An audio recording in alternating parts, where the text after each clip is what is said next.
Get motivated, get agitated, and most importantly, get educated. Ladies, gentlemen, boys and girls, Mudahar, Sungrad, Hassan going insane in the membrane, and his whole leftist crew. By the way, I remember that guy's name. It's Vosh.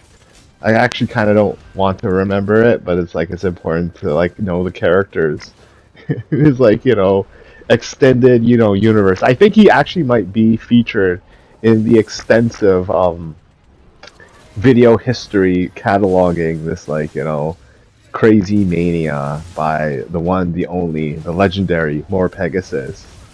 You know, how why am I making this video? Well, beyond the obvious, like kicking someone when they're down type shit, which I love to do in the case of like the Iranian and the terrorists and their regimes and their like homosexual ways of like, okay, you're gonna pretend like you're doing this for the good of your people and the good of your women and shit, and this is the way that they want to live, but then you have this overwhelmingly like realization that the second that they get like out of your sight, out of your reach, they're doing other shit. Like they're fucking doing the opposite of what you want them to do. So you kind of realize like this is very much the silent will of women.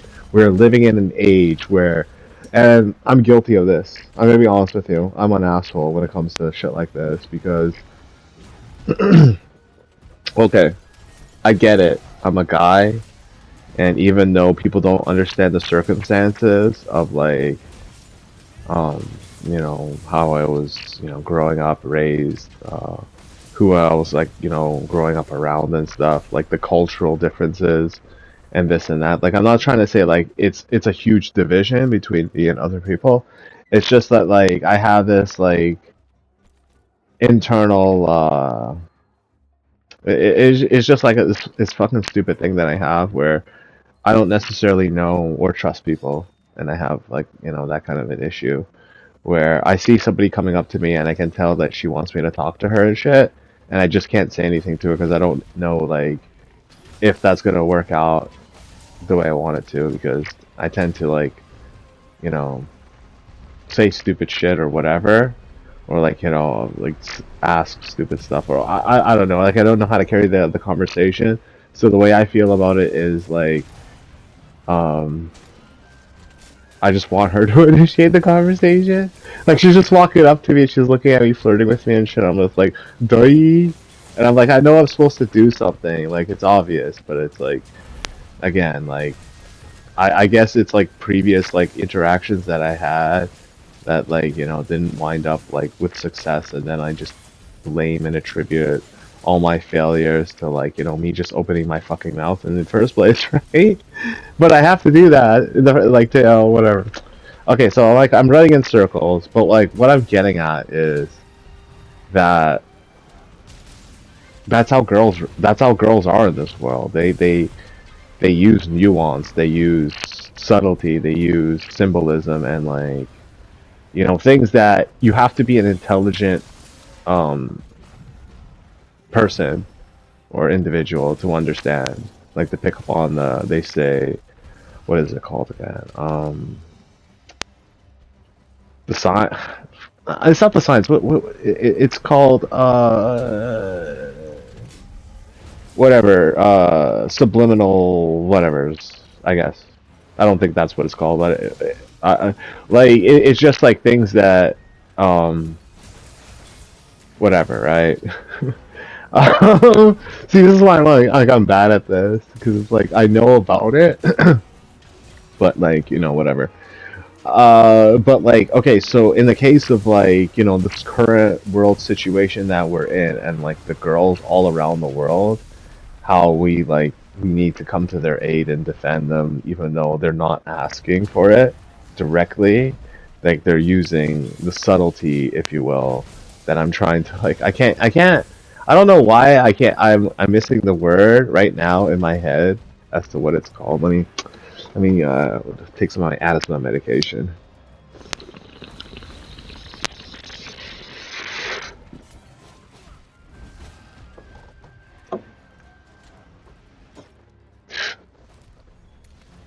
she's throwing you gang signs. That's what she is. She's like, yo, you about that? You about my posse? No, I'm just kidding. But around the world, right? And like going back to that story that I was like describing about that Somalian woman who was deported back to Somalia, and she's in Somaliland, the breakaway state, and then like as like this YouTuber or whatever individual Westerner, Caucasian dude, is getting in the vehicle with his like entourage, right, of like I guess security and whatever, camera people. Like yeah, she approaches them, and then like she's like specifically talking to the Caucasian dude because it's like she recognizes him as being American, like the accent, like right. She picks up on it, this and that, and then she also has like a Western, like the American accent too.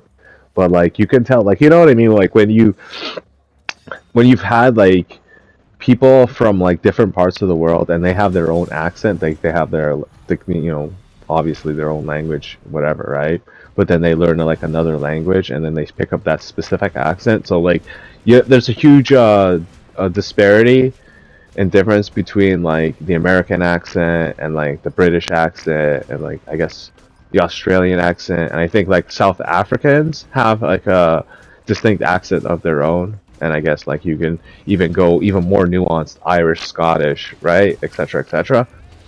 Um, so it's like it's kind of like crazy how you hear her with that American-ish accent, right?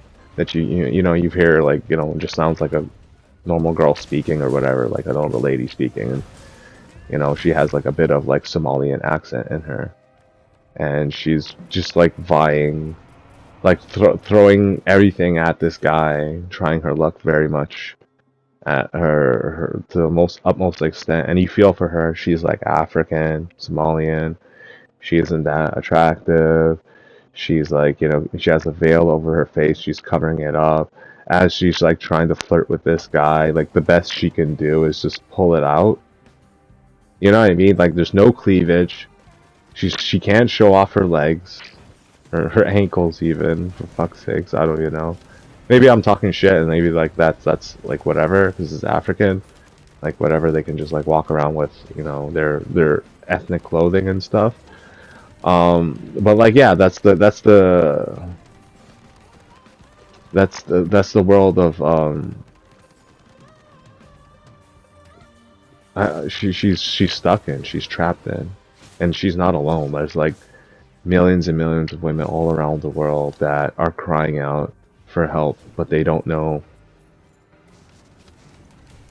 if like the help that they're gonna get is worth it, or if it's genuine, or if it's like if anyways it's going to even listen, but they try regardless. And you see that a lot, especially with people who are desperate. It doesn't even matter if it's a guy or a girl. And it's like it's hard to see because sometimes, and this is the thing that like pisses me off personally, is that you see that kind of behavior and you're just like compelled to help these people because like you know what I mean, like you see the kind of blueprint, the outline to people being desperate, and you're like, oh no, I think this person really needs my help, and like they're gonna be in trouble if I don't. And like this is where I get pissed off, is that there are people out there who know how to mimic this behavior, these mannerisms and like this demeanor, whatever, and then they manipulate people. They lie to you. They lie to me. They lie to you know what I mean. This is so common now that it's almost an exception to the rule that someone's being honest. You know what I mean? And I don't want to think. I don't want to like be that way. I don't want to think that way. I want it to be like how it always once was. But we gotta like be realistic, okay? So my dad, he's like in aerospace. He's an engineer and stuff. And like one of the like the cool things about his job was like going inside of planes and the canopies, seeing where the pilots were and this and that, right? You can't do that anymore.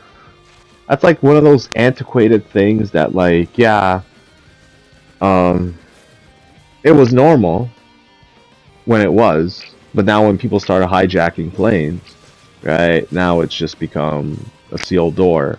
And if you get up and you go towards the cabin, the captain's cabin and stuff, most likely there's going to be a U.S. Marshal or the equivalent, the country's equivalent, who's going to apprehend you or do something, right? And naturally so, right? Like people are safeguarded by the actions of these individuals. So, that is standard procedure, to be fair. But it's just like a sign of the times, is what I'm saying, right? And as we progress, like things get worse and worse. I think like one of the biggest eye openers is how like the boomer generation, for all the criticisms that people give them, right? For being naive, for being this, or being that, they had a level of masculinity that was not mimicked by the preceding generations, at least generally speaking. Like the preceding generations, I think had that unfortunate affliction, if you will.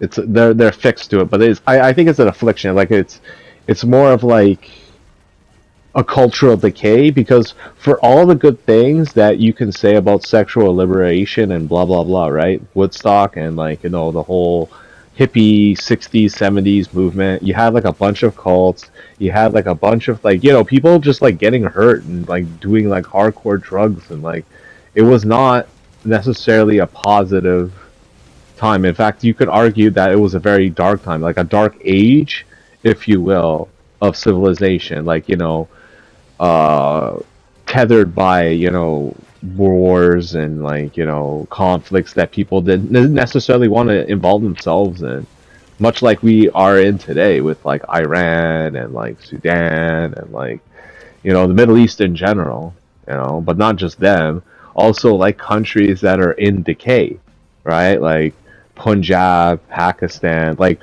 one of the things that people don't want you to know about these countries is, for all the pride of their people, like coming out, showing their flags, having nationalistic pride and stuff, they've descended their own nations into like living hell by creating a vacuum, if you will, first by brain drain, then by moral obligations, if you will, right? So like the moral obligation part is the fact that like, okay, you're in a society, you want it to function, you want the laws and this and that to like work out. People don't do this, people don't litter, this, that, right? Everyone's just going to be more or less following the rules. In an ideal like situation like this, or an ideal like scenario, most likely people are compelled to maintain law and stabilities and all that shit out of like personal benefit, right? Because they're going to get something out of it. This is, basic, right? So when you have a brain drain of a high degree, especially when it comes to like, younger crowds of people, whether they are um educated, but in this case, like in the case of these aforementioned Pakistan and Punjab, they're not that educated, and we're finding out like the consequence of that, right? We're actually feeling it. Then it creates like a more dire situation locally, right?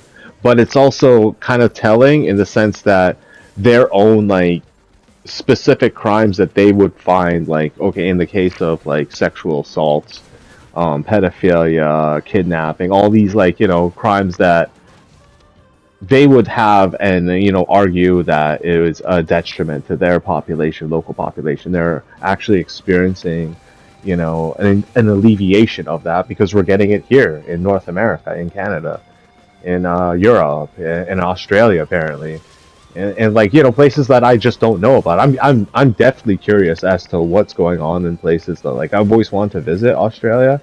Mostly for like the rafting. I heard they had like these crazy ass water currents. I heard, I know it's suicidal, but like whatever, man. I'm just like crazy like that. And like this, well, I don't know about the surfing. I hear about the jellyfish, and that's like a messed up situation where you can just like fucking die or something like that. I don't know, or just like it's just like painful. Like, oh fuck, why did I do this? It's not like America. Oh, but we have to adhere. okay, globally, to the silent will of women, okay? We had to adhere to it because they can't say it directly. And when you speak for them, they're not going to acknowledge it. It's just the nature of what it is, right? Of the subtlety, of the nuance, of the romance, if you will, right? So this is what I believe the silent will of women is.